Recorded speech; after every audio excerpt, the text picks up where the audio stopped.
Hello, my name is Roland Boer. I'm a member of the Communist Party of Australia, and this brief video is called the Communist Party of China, or the CPC, in my eyes. I'll begin by giving a little bit of background, and then I'll move on to some of my experiences. I first became involved in China way back in 2007 with a brief visit. But it wasn't until 2009 that I started to visit more regularly. And initially they were short visits for a lecture or two, or for attending a conference and other activities and travel. But then in 2012, 2013, I was invited to come and work at Renmin University of China in Beijing. And I began doing so not long after that, and initially just for a semester, and eventually it became a longer period of time each year, sometimes up to 6 months a year. And why did I do that? Well, my mentor at the university said to me at one point, he said, look, it's perfectly fine to come and visit China briefly every now and then. That's good. That's very good, but if you really want to start to get to know things better, you need to spend more time here, work here, live here as much as you can. And he was absolutely right. He was absolutely right. Over that time, I have met many members of the Communist Party of China, from local party members, cadres in local party branches, branch secretaries, and also been involved in larger activities such as at the Academy of Marxism in Beijing, and a range of engagements and discussions over all sorts of things with members of the CPC. So that's a brief introduction. What I'd like to do next is actually show you a series of stills or photographs from travels that I've done in China, and particularly in what you might call red travel.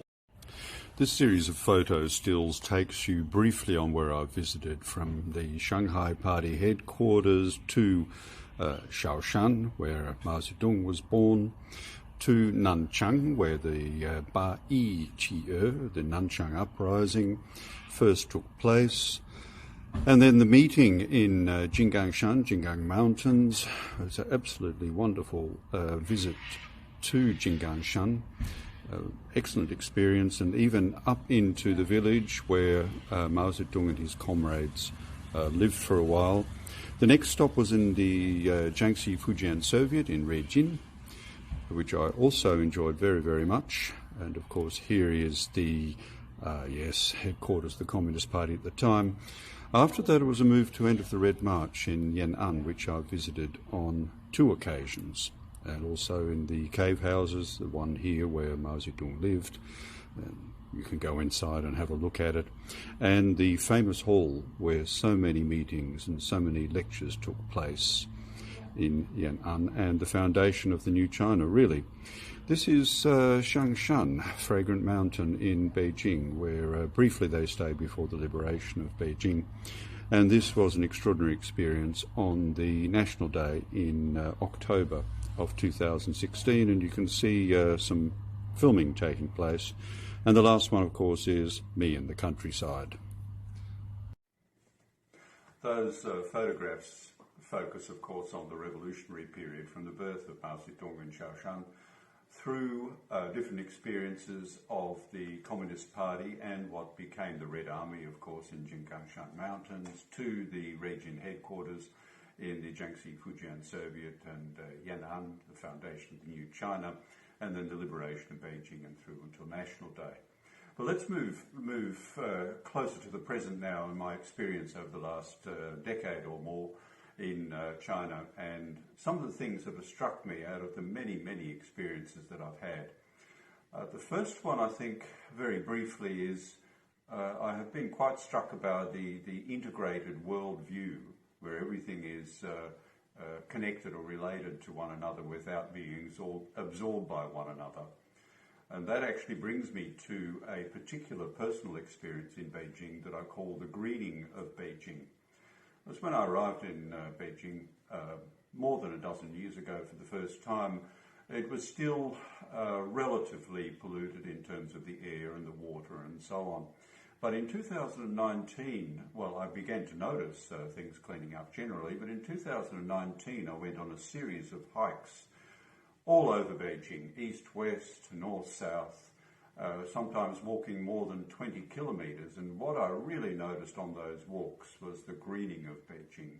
I'm not just talking about air quality and so on, but the development of green belts, of water sinks, of parks, of waterways, and so on and so forth. It was absolutely striking the way in which a city with a history and the size of Beijing was able to be greened in such a fashion. And also while I was in Beijing, I happened to be, thankfully, present for quite a few major events, and I saw this developments on the news, on all of the notice boards and placards around the city and where I was living in Haidian. For example, the two sessions every year, the National People's Congress and the Chinese People's Political Consultative Conference that would happen in March or April, and I followed those events very closely, and the distinct development of an approach to rule of law with a socialist approach to rule of law, and also the development of whole process people's democracy.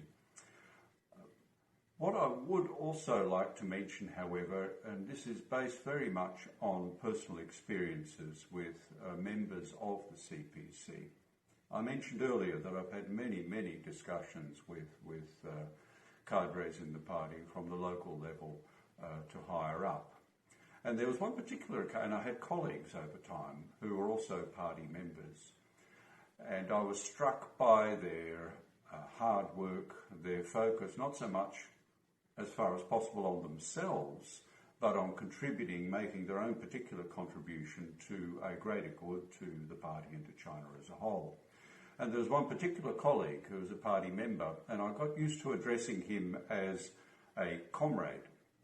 And I said this once to him, I said, "Hello, comrade," and he said to me, "Are you a party member?" And I said, "No, not yet." And he said, "Well, when you are, I can call you comrade."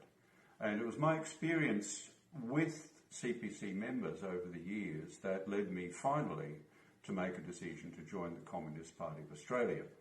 So next time I met this colleague, I said to him, "Hello, comrade."